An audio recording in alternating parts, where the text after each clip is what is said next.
Guys, നമ്മള് കോഴിക്കോട് പോയി വന്നാലോ? ഹലോ, നമ്മൾ ഒറ്റ മൈൻഡിൽ ട്രിപ്പ് പോവാന്ന് നമ്മളിങ്ങനെ പറഞ്ഞു കേട്ടിട്ടുണ്ടെങ്കിലും ഇപ്പം നിൽക്കുന്നത് നമ്മൾ തിരൂർ റെയിൽവേ സ്റ്റേഷനിലാണ്. എങ്ങോട്ട് പോകാനെന്നല്ലേ പറയാം. നമ്മുടെ കാലിക്കറ്റിലോട്ട് പോകാൻ വേണ്ടിയിട്ടാണ് നമ്മൾ ഒറ്റ മൈൻഡിൽ ഒറ്റ വൈബിൽ വന്ന് നിൽക്കുന്നത്. ബട്ട് നമ്മൾ നേരെ വന്നത് എലത്തൂർ ബീച്ചിലോട്ടാണ്. കാലിക്കറ്റ് പറഞ്ഞാൽ മസ്റ്റാണല്ലോ നമ്മുടെ കാലിക്കറ്റ് ബിരിയാണി. അതൊക്കെ നമ്മൾ കഴിച്ചിട്ടുണ്ടായിരുന്നു. ബട്ട് നമ്മളതൊന്നും വീഡിയോയിൽ ഇൻക്ലൂഡ് ആക്കിയിട്ടില്ല. നമ്മൾ ഇതിൻ്റെ തൊട്ടടുത്ത് തന്നെ ഹാർബർ ഉണ്ട്, എലത്തൂർ ഹാർബർ എന്നാണ് പറയുക. ഇവിടെ വന്നപ്പോൾ വേറെ തന്നെ ഒരു വൈബാണ്. ഇവിടെ വന്നിട്ടുള്ളവരുണ്ടെങ്കിൽ നമ്മുടെ വീഡിയോൻ്റെ താഴെ കമൻറ്റ് ബോക്സിൽ വന്നിട്ട് കമൻറ്റ് ഇടാം. ഒരു ചെറിയ നടക്കാനുള്ള പാതയൊക്കെ ഉണ്ട്. നമ്മൾ അതിലൂടെ അങ്ങനെ നടന്നു പോവുകയാണെങ്കിൽ നമുക്ക് വേറെ കുറേ സ്ഥലങ്ങൾ കവർ ചെയ്യാനായിട്ട് ഒന്നും പറയാനില്ല. അവിടുത്തെ ആ ഒരു അന്തരീക്ഷം എന്ന് പറയുന്നത് അത്രയും അടിപൊളിയാണ്. ഒരു സൈലൻറ്റ് പ്ലേസ് ആണ്. പോയി ഇരിക്കാൻ പറ്റിയ, റിലാക്സ് ആവാൻ പറ്റിയ നല്ലൊരു സ്ഥലമാണ്. പേഴ്സണലി എനിക്കിഷ്ടപ്പെട്ടൊരു സ്ഥലം കൂടിയാണ്. അവിടെ പോയി ഇരിക്കുന്നവർ ശ്രദ്ധിക്കാന്ന് വെച്ചാൽ വല്ലാണ്ട് താഴോട്ട് കല്ലിലൊന്നും ഇറങ്ങിയിരിക്കാണ്ട് ശ്രദ്ധിക്കുക. മാക്സിമം നമുക്ക് ആ ഒരു ഗ്രിപ്പൊക്കെ കിട്ടുന്ന രീതിയിൽ കല്ലിൽ ചവിട്ടി നിൽക്കാൻ വേണ്ടിയിട്ട് ശ്രമിക്കുക. അപകട സാധ്യത കൂടിയിട്ടുള്ളൊരു ഏരിയയും കൂടെ ആണെന്നാണ് എനിക്ക് അവിടെ പോയപ്പോൾ തോന്നിയത്. കാരണം അത്രയും അടുത്തോട്ട് വെള്ളമൊക്കെ അടിക്കുന്നുണ്ട്. പിന്നെ നമ്മൾ പോയിട്ടുണ്ടായിരുന്നത് നമ്മൾ വേർഡിൻ്റെ പ്രോഗ്രാംസും കാര്യങ്ങളൊക്കെ കാണാനാണ്.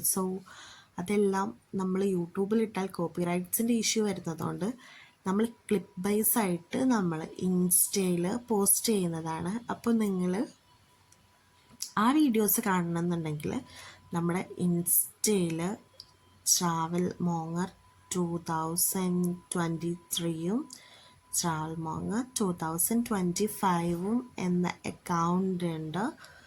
ഈ രണ്ട് അക്കൗണ്ടിലും നമ്മൾ പോസ്റ്റ് ചെയ്യുന്നതാണ്.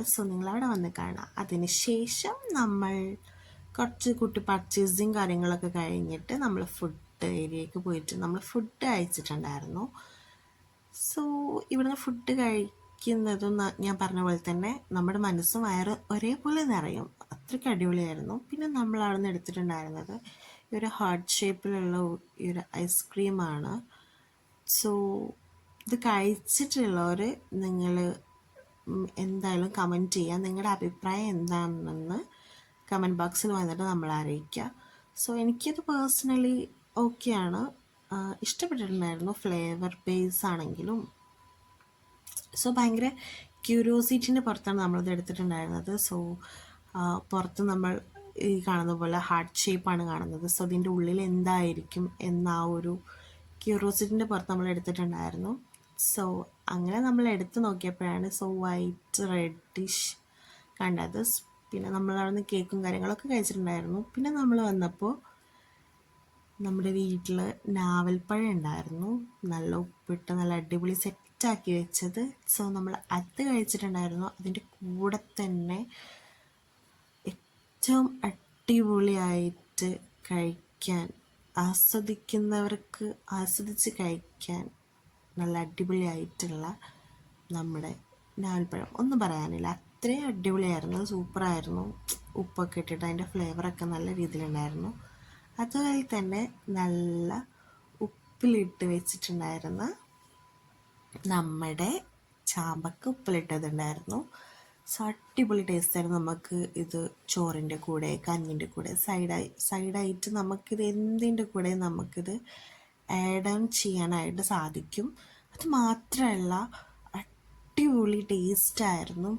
ഉപ്പിലിട്ടതെന്ന് പറഞ്ഞാൽ തന്നെ നമ്മൾ വോയിസ് ഓവർ കൊടുക്കുമ്പോൾ പോലും നമ്മുടെ വായിൽ കപ്പലോട്ടാനുള്ള വെള്ളമാണ് വരുന്നത്. അപ്പം നിങ്ങൾക്ക് അറിയാൻ പറ്റുമല്ലോ. നമുക്കെല്ലാവർക്കും അത്രയും ഇഷ്ടപ്പെട്ടിട്ടുള്ള ഒരു ഐറ്റമാണ് നമ്മുടെ ഉപ്പിലിട്ട ഐറ്റംസ്. എനിക്ക് പേഴ്സണലി ഭയങ്കര ഇഷ്ടമുള്ള ഒരു ഐറ്റമാണ് മാംഗോ ഉപ്പിലിട്ടത്. അതുപോലെ തന്നെ നമ്മുടെ നല്ല പേരക്ക ഉപ്പിലിട്ടത്, അങ്ങനെ കുറേ ഐറ്റംസ് ഉണ്ടല്ലോ. പൈനാപ്പിൾ ഉപ്പിലിട്ടത്, അങ്ങനെ ഏന്തക്ക ഉപ്പിലിട്ടത്, അങ്ങനെ കുറേ ഐറ്റംസ്.